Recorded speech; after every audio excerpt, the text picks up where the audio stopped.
Hey everyone, I wanted to bring you guys along my day today because I'm meeting my best friend from music school, Sami.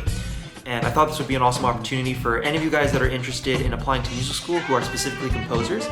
Sami just completed his degree in composition and he has a lot of great advice and tips for any of you guys that are interested in composition programs. So I'll be meeting him later today for dinner and drinks. Stay tuned, guys. Yeah, we woke up on the wrong side of the bed from another bad dream. And I said, baby, where you going? It was 3:30 a.m. And the light poured down your body, sweet and warm, as we looked across the night sky of this January morning. Are you ready?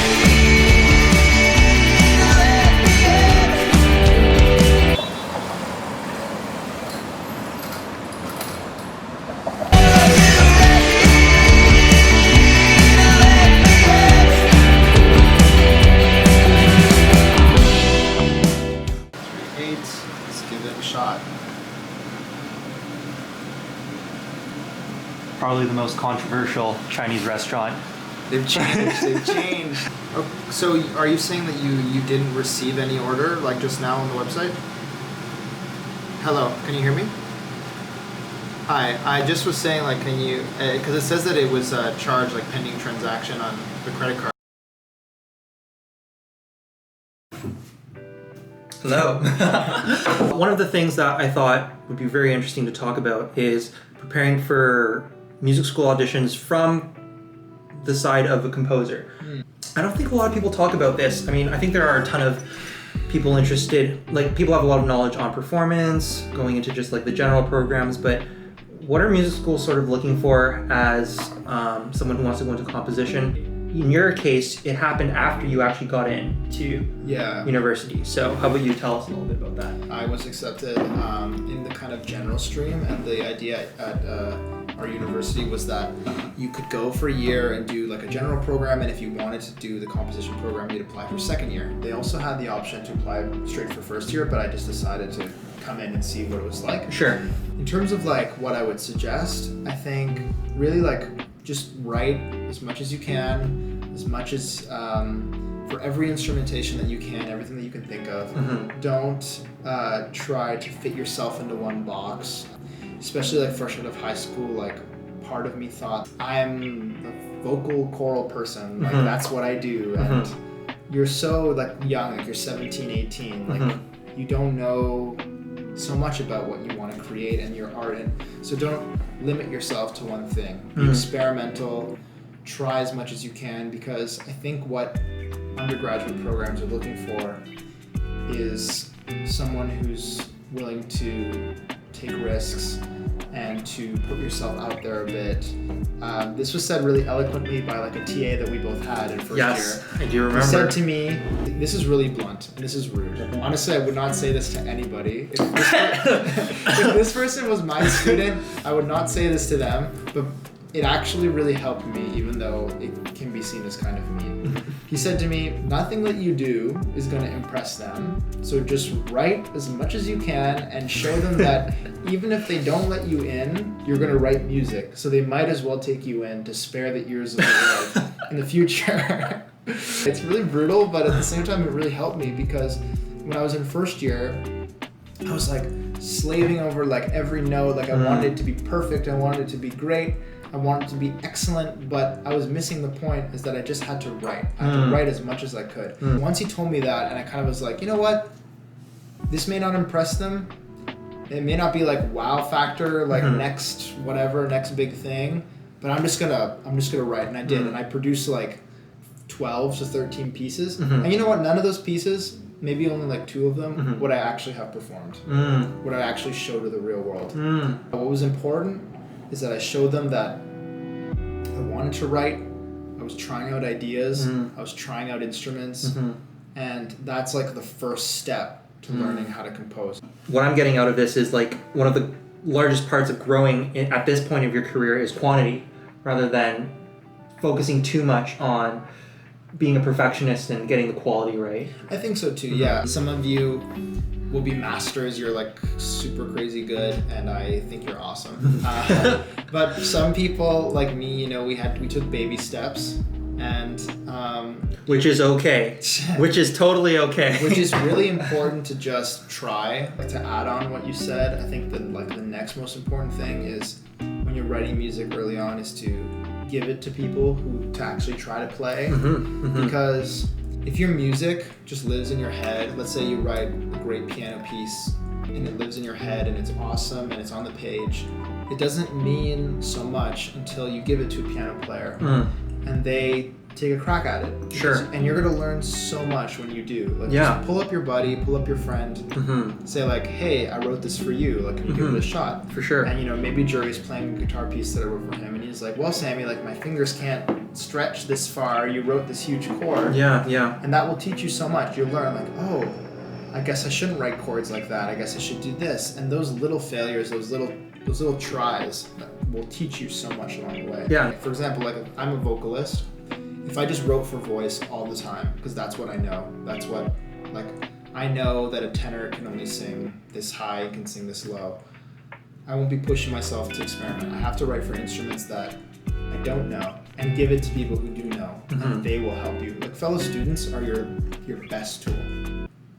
What would you say to someone who, you know, maybe has a huge interest in composition but really doesn't know where to start? Maybe this person's in grade 10, grade 11, even grade 12. How would you recommend that they kind of get started on this journey of composition? Yeah, that's actually cool, super great, because like, I consider myself like a late bloomer in the sense that like, I only started writing music in grade 12, and when I decided that I wanted to go to university for composition, it was like, it seemed super late in the game. What I would say is listen to the music you love and listen to new pieces all the time, and try to look at the score while you're listening, and just listen as much as possible. I come from like a pop and like kind of rock background. I used to sing covers. That's how I got into music before I did anything classical.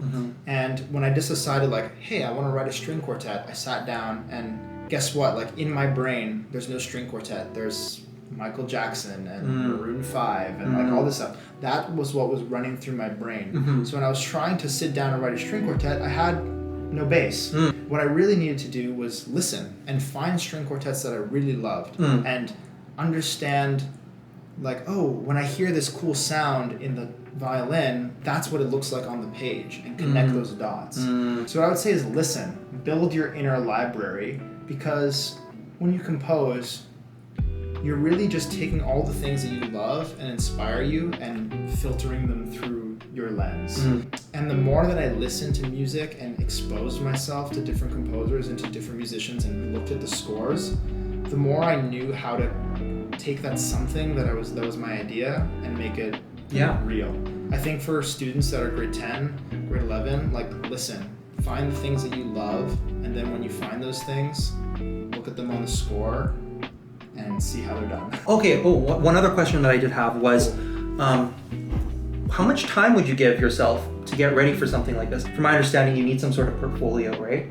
Yeah. You started in your first year of university, obviously, but how much time would you give yourself to kind of get something like this rolling to present to a panel for, you know, entering a composition degree? When I was like fresh out of high school and I was applying from grade 12,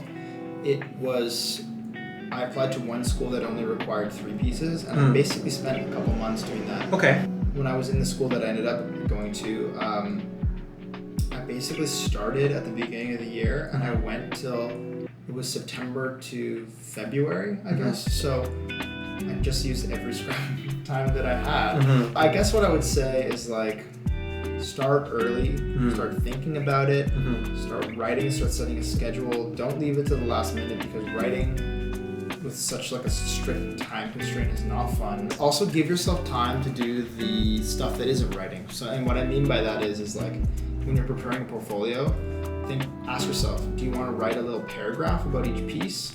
Practice what you're going to say. Like, maybe they'll ask you questions about your portfolio. Give yourself time to think about those things, to understand why you did the things that you did, your musical choices. Be proud and happy with what you're going to present. Because if you can go in there with a sense of confidence, with a sense of pride, not just like fresh off the page, like just ran from the printers and now I'm going to this place. It'll just help you so much to be happy with what you're putting in. So I guess what I was going to say is don't procrastinate. Don't procrastinate. You actually touched on a really interesting point because I don't think a lot of people know what happens behind those doors. What is a composition audition like? Oh. You actually had a performance audition, and you've also had a composition audition. How do those differ, and what happens in a composition audition? The first school that I applied to for composition, which I didn't end up going to, it wasn't any interview. I just submitted something. Okay. I just submitted the sheet music. For performance audition, I mean, I sang my repertoire. They did some ear training. Yeah. That's kind of standard. Yeah. In first year, for second year, when I applied for the comp program, it was very different. It was an interview. So I brought in my portfolio, but I didn't just have to give it to them. I had to say a few things, and they were going to ask me questions, and I had to respond. It was challenging because it was really intimidating when you walk into a room full of people that you respect and are scary, and they're looking at your work and they're asking you questions. You have to be ready. And that's kind of what I was saying before. It's like really give yourself time to think about your pieces. I can't speak for every school, honestly, but another thing is that they wanted to know what I was doing, what I was interested in, what I was engaging in, and what I was listening to. They didn't want to hear that I just sit in my room and I just write music and that's all I do. They wanted to know that I was engaging at the school, I was going to the student composer events, I was interested, I was applying to things, I was listening to new music, and just taking that step one step further. They wanted to know that they were accepting someone who's engaging with the composition community at the school. I think that really helped. I think it also helps when you just own the things that you don't know. For example, like one of the professors said, like, who have you been listening to? And I said, oh, I've been really into this composer, Yannis Xenakis. And he said, oh, what can you tell me about his language? And I was like, his language? I'm fairly certain he was Greek. And he was like, no, his harmonic language. And for me, as like a first year, I was like I had no clue what to say. And instead of like BSing an answer, I decided to just say, I don't understand his harmonic language, but what I really like about it is his use of texture. And then I went into this whole other thing about how it was so dense and the piece was like evolving from this point of like everything was in all at once and really crazy and chaotic to like just one instrument emerging through. So you take what you don't know, but then shift it to something that you do. Exactly. I think that's such a smart strategy to have because you won't know everything. Like it's impossible. You're only 18, 17 years old. Like you won't know everything, and they expect you to not know everything. Yeah. I think like just if you're ever in a moment where you don't know what to say, just try to connect with what you loved or liked about what you're talking about. And exactly what Jerry said, like you don't need to know everything. You don't need to have the perfect right answer, but what you do need to have is your answer. An answer. Yeah. That rings true for you. Well said, brother. Well said, brother. Yeah. Well, thank you so much for doing this with me, Sami. Thanks for having me. You're my best friend. I love you, man. That's why we should hands. I love you, man. We never see each other. It's true. And maybe for another video, we'll talk a little bit about life in music school and how, sort of things change throughout the years. Sami is he's such a cool dude, and he is one of the, he's one of the few people that I really drew major inspiration from. We're doing completely different things, but seeing his drive and seeing him grow over these past 4 years was so inspiring. We knew each other from day one in music school, and literally day one. Yeah, literally day one, and we were put in the green group. Yeah, we were put in the green group. We were also put in a certain type of theory tutorial. Okay, that's not what. Yeah, we were both put into a certain, let's just say, a type of theory class for people that may not have the best knowledge going into music school. We came out. Okay. We came out okay. It's been so awesome to have someone like Sami in my life at music school. I hope you guys find your own Sami, because music school can be rough. It's good to know that you have someone who's got your back, and that's always there for you. So thank you for being there for me, man. I really appreciate Always, it. Of course, of course. All right, guys. Well, take care, and we'll see you in the next video.